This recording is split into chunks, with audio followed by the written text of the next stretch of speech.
Si j'avais seulement 1000 euros, voici exactement ce que je ferais. 1000 euros. C'est tout. 1000 euros sur ton compte. Pas plus. Et tu te demandes quoi faire avec ça. Est-ce que c'est assez pour changer quelque chose? Est-ce que ça vaut même la peine d'essayer? Est-ce que ce n'est pas trop peu pour vraiment démarrer quelque chose de sérieux?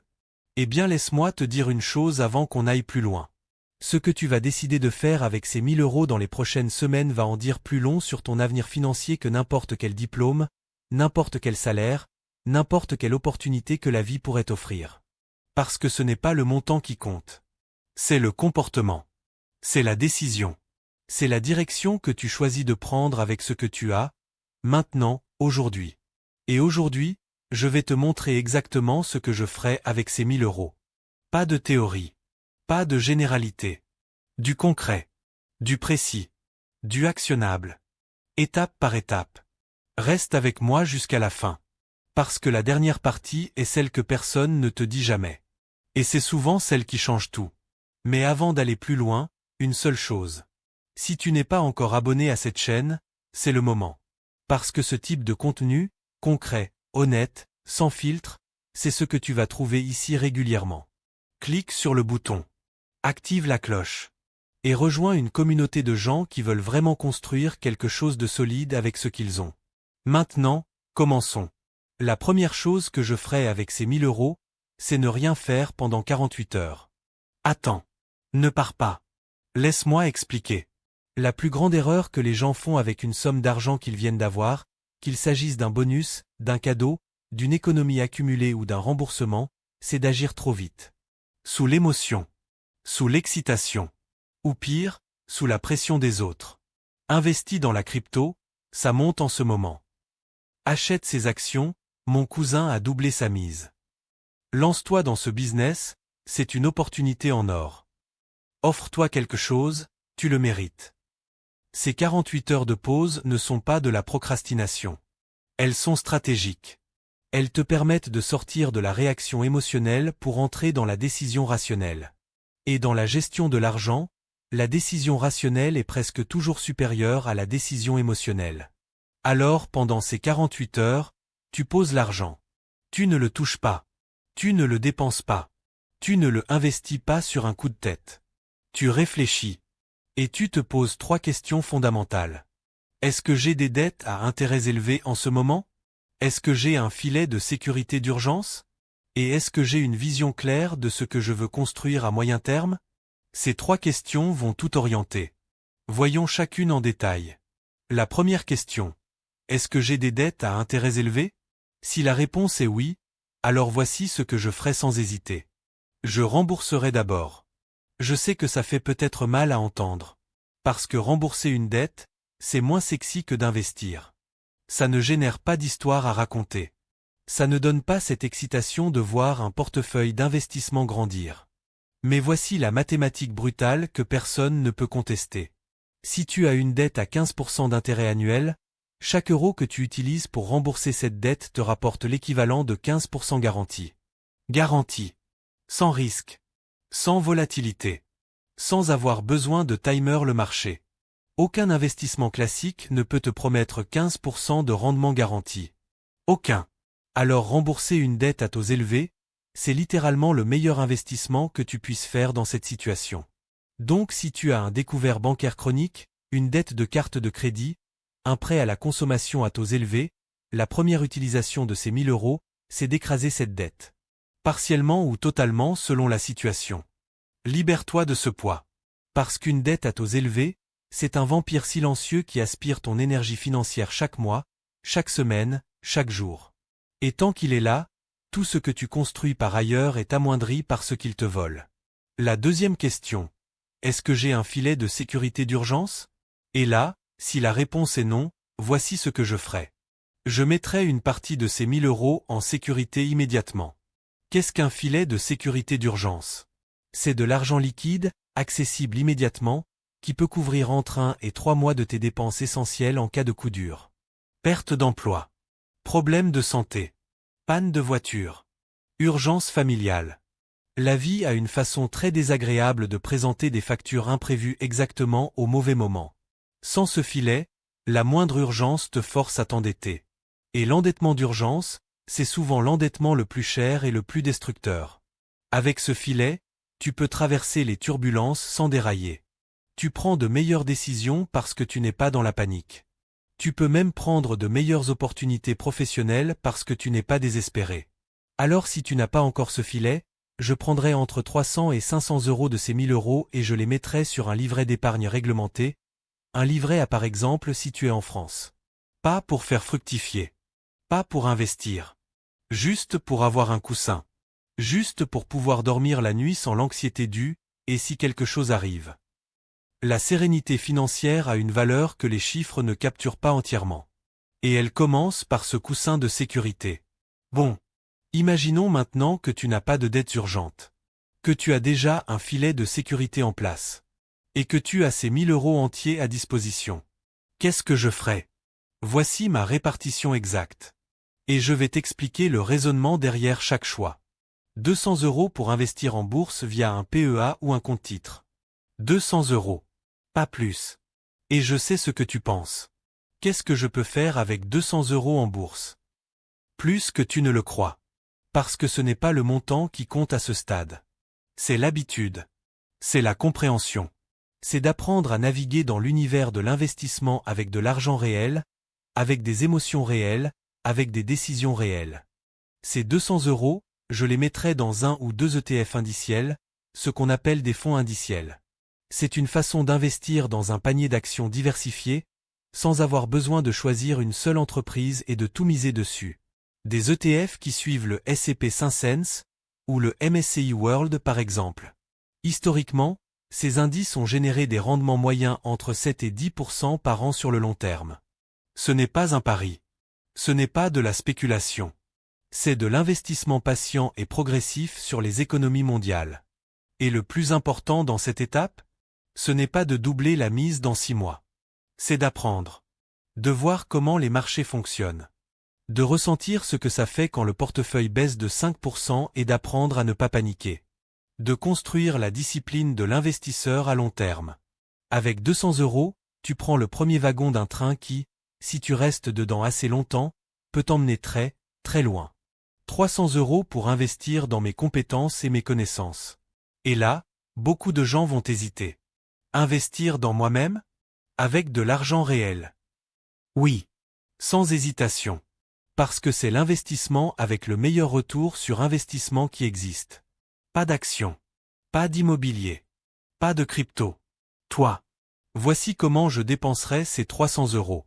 D'abord, une formation en ligne dans un domaine qui peut augmenter mon revenu directement.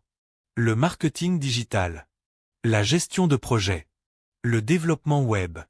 La comptabilité. La prise de parole en public. La vente.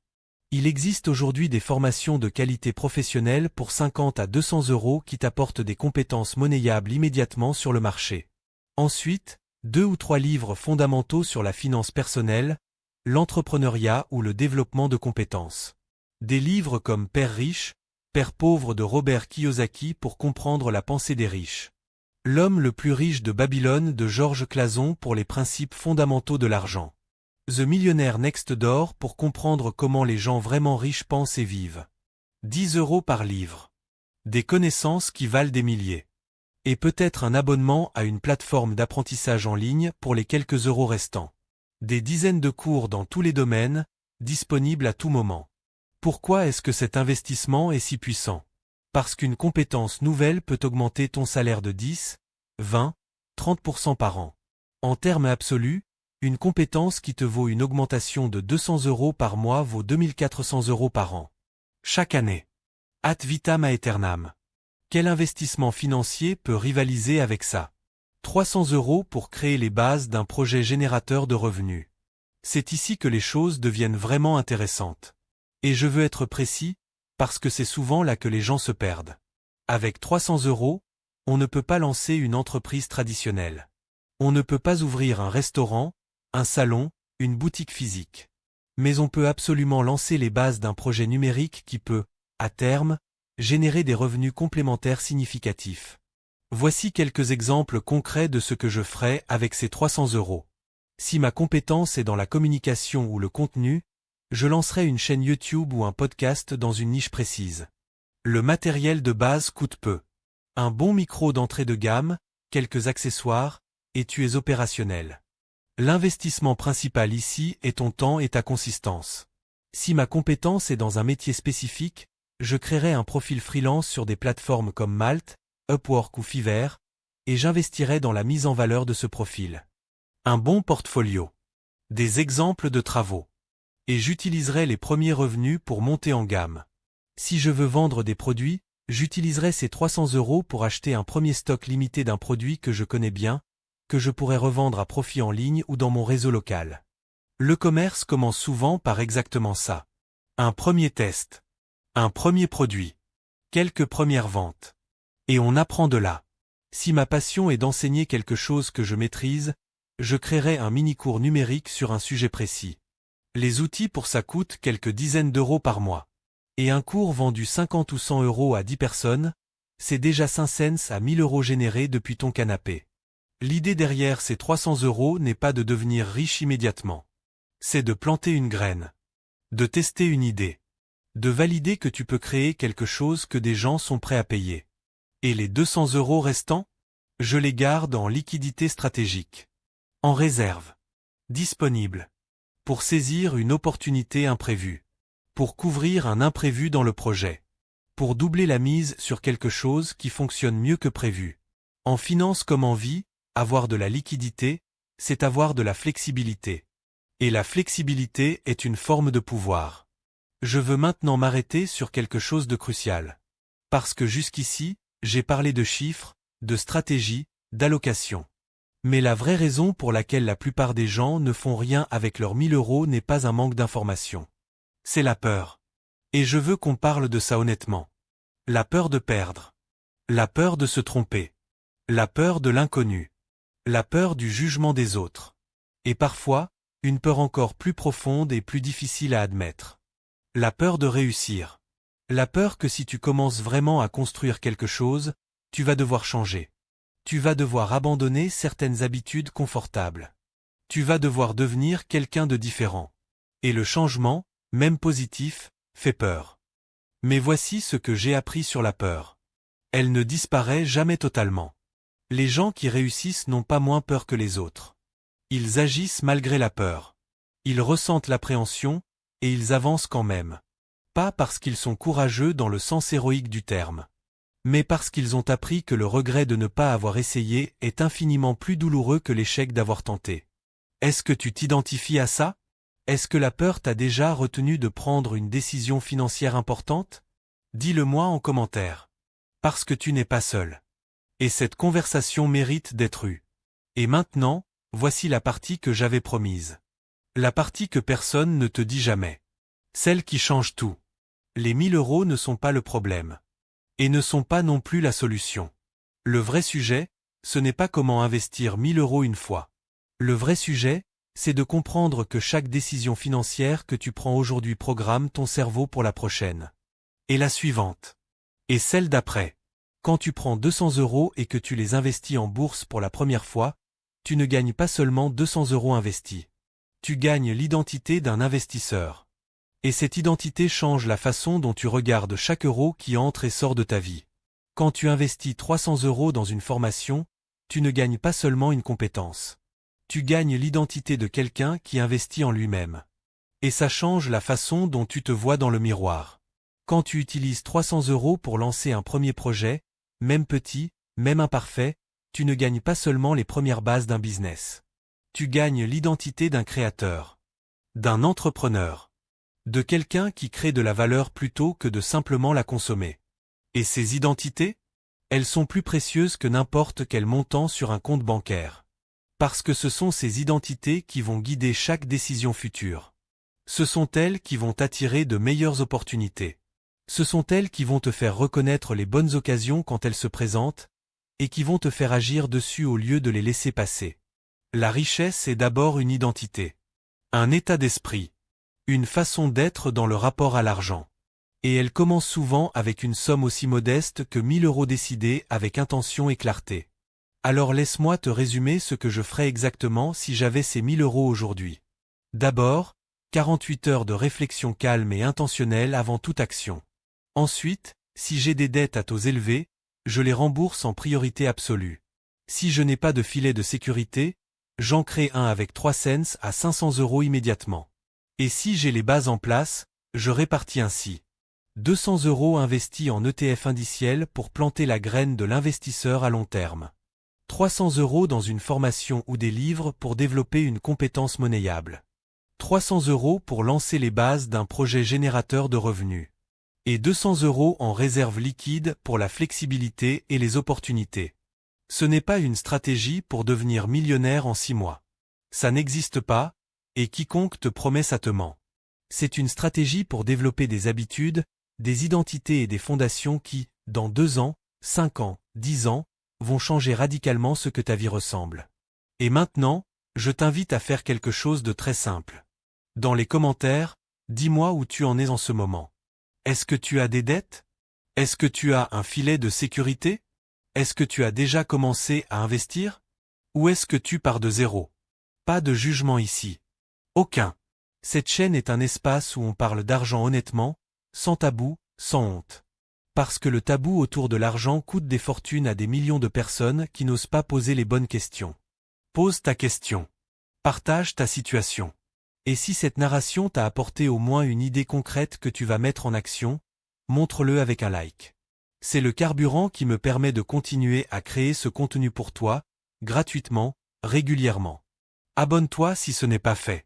Active la cloche pour ne manquer aucune vidéo. Et partage ce contenu avec quelqu'un que tu connais qui a ses 1000 € et qui ne sait pas encore quoi en faire. Tu pourrais littéralement changer le cours de sa vie financière. À très bientôt. Et rappelle-toi, ce n'est pas le montant qui décide de ton avenir. C'est la décision que tu prends avec ce que tu as.